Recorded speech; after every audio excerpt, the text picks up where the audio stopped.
Hi everybody. Today we are going to make a real simple and easy pizza dough. Now be warned, this recipe makes a lot of dough. It's enough to make at least 3 large pizzas. You can make more than that if you make them thin, but this is a good bit of dough. So we're going to start off with 3.5 cups of warm water. We're looking for about 100 degrees, and remember that the human body is about 98.5, 98.6 degrees, so this water should feel not really warm, but it shouldn't feel cool to the touch. It should just feel about the same temperature as your body, and that should be plenty. Pour that in our stand mixer here. If you don't have a stand mixer, you can do this by hand, but you're going to have a sore arm. We're going to add 1 tablespoon of yeast. It can be instant yeast or it can be active dry yeast. Either one is fine. And I know this sounds a little crazy, but we're going to put in a tablespoon plus 1 pinch of sea salt. So we're going to put that in the mixer. We're going to let that mix all together until it's foamy, about a minute and a half. Alright, this is what you're looking for. You can see some foam here. That means our yeast is good to go. You could mix it a little bit longer if you wanted to. You could let it sit and rest another 5 or 10 minutes or so, but that's not really necessary. So we're going to put our dough hook back on. Like so. Got our dough hook ready. And we're going to add in next 7 1/2 cups of all-purpose flour. So the way that we're going to add that in is just a little at a time. We want to go for about half of it in the first mix, and then the other half in the second mix. And what we're trying to do now is hydrate all of this flour. We want to make sure that all of the flour gets a chance to touch all of that moisture. And the best way to do that is to split your flour up into a couple of batches. This is something that's not super critical that we get it ultra hydrated, so we're just going to split it in half, but that'll make sure that it's nice and smooth, nice tasty dough. So let's see, that's about half right there. Go ahead and put the dough hook in there, lock down our bowl, and let's mix it real quick. If we go too fast, we're going to be slinging flour, so we don't want to go too crazy. Usually 1 speed or 2 speed is high enough. But you can see it's starting to hydrate. Pulling some of that dry flour away from the sides of the bowl. It's very, very wet. At some point, you could probably even take a rubber spatula and scrape down the sides. Let's see if I can do that right now. Pick this off. So you can see it's not really dough yet. It's just a big, wet, running mix. We're going to scrape down the sides a little bit.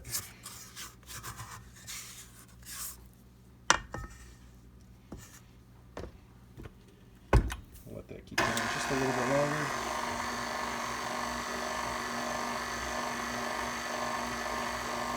Just looking for a mixture that doesn't have any dry spots in it. And we're getting pretty close. We got a few lumps. The lumps are okay. Looking to try and eliminate dry patches of flour.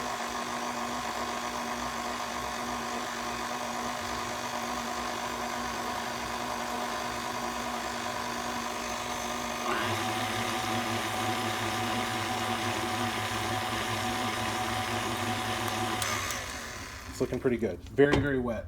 You can see all the moisture in there. So we'll take the rest of this flour and we'll add that in.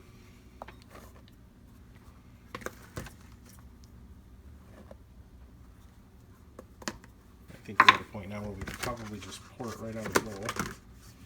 Sometimes this is tricky. I've made huge messes before doing this, so I'm always leery about pouring out of the bowl, but it's pretty good. Alright, so we're going to save this bowl. Even though it has some flour on it, save that. You see we've got a second bowl here. We're going to divide this dough when it's made, because if we do not, it's going to blast out of that bucket after we put it in the fridge.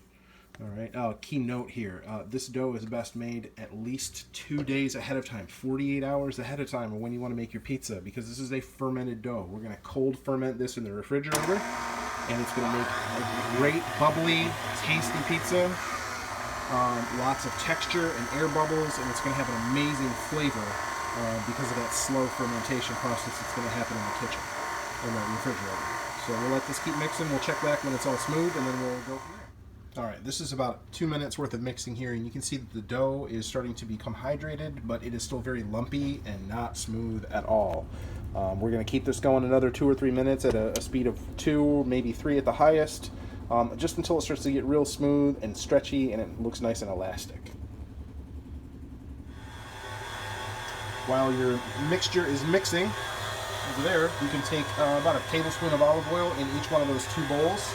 And you don't need to spread it or anything, just plop it right down on the bottom and that should be good to go. Let your dough keep going. It's starting to smooth out a little. Probably got about another 3 minutes or so at this speed. This is what we're looking for. Pretty smooth. It is still very wet. This is a wet dough, but that's okay. This is going to make things really, really nice for our pizza. It's going to get a very flavorful crust. But you can see it's not really lumpy anymore. It's pretty smooth. It's definitely very wet. So the next step is always the funnest. We're going to get our hands wet with some cool water just so the dough doesn't stick. We're going to scrape everything off that hook.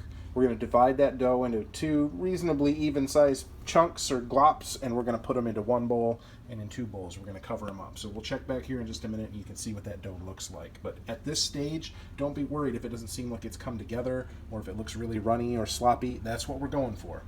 Just have a little faith in that dough. It'll turn out just fine. So we'll check back once we have it removed and divide it into the bowls. All right, this is what our dough looks like in the bowls. We divided it pretty much in half. You can see it's really runny. It is a very sticky dough, and that water trick on your hands will really help with the cleanup. It is inevitable, though, that you're going to get some of that stuck on your hands that you just can't get off. Not a big deal. We can sacrifice just a little bit of that for the greater pizza good. So once it's in your bowls, you can see that olive oil hasn't really been spread around. It's just sitting on the bottom. You're going to take a lid and just lightly cover. We're not sealing these lids. We're just lightly covering. We're going to let them sit out here at room temperature for about half an hour, 45 minutes. It depends on how warm your house is. What we're looking for is pretty good rising in size. We're going to look for it to rise up some, about halfway up the sides of that bowl, and just start to flatten on top. And at that point, we're going to punch it down, and we're going to go ahead and store it in the refrigerator. And I know that I said at the beginning of this recipe that it can make enough dough for about 3 pizzas. And you're asking, well, Josh, why did you divide it in 2? Well, I've only got enough room in my fridge for 2 of these things at a time. I've tried every configuration. I can't fit 3 in there with the rest of the groceries. So when it is time to make a pizza, I do kind of measure and weight. By weight, I kind of pull things out and measure out my pizza doughs that way. But if you have 3 bowls in the room to do it, by all means, split it into 3. It will make your life a lot easier. So it's been about an hour, and you can see we've risen substantially here in the bowl. It's climbed up the sides quite a bit, and the top has smoothed right out. You can still see a few of those little wrinkles and stuff, but it's relatively smooth. Same goes for this one. It's climbed up halfway on the bowl and looking pretty smooth. And you can see that olive oil has moved up with it. And it won't stick to the sides too much, nothing that you can't handle. So we're going to cap these up. We are going to throw them in the fridge, and then probably tonight before I go to bed, I'm going to make sure that they're burped. I'm going to pop the seal on it, push all the air out of it, and then snap that seal back down. And you're going to do this for the next 2 days at least. Whatever time you made the dough, 48 hours later, it should be the best. And then you can let it go a day or 2 after that. It's still going to be very good, but that 2-day window is just about perfect. So that's how we use it. So we'll do another video about using this pizza dough and rolling out a pizza as soon as it's ready.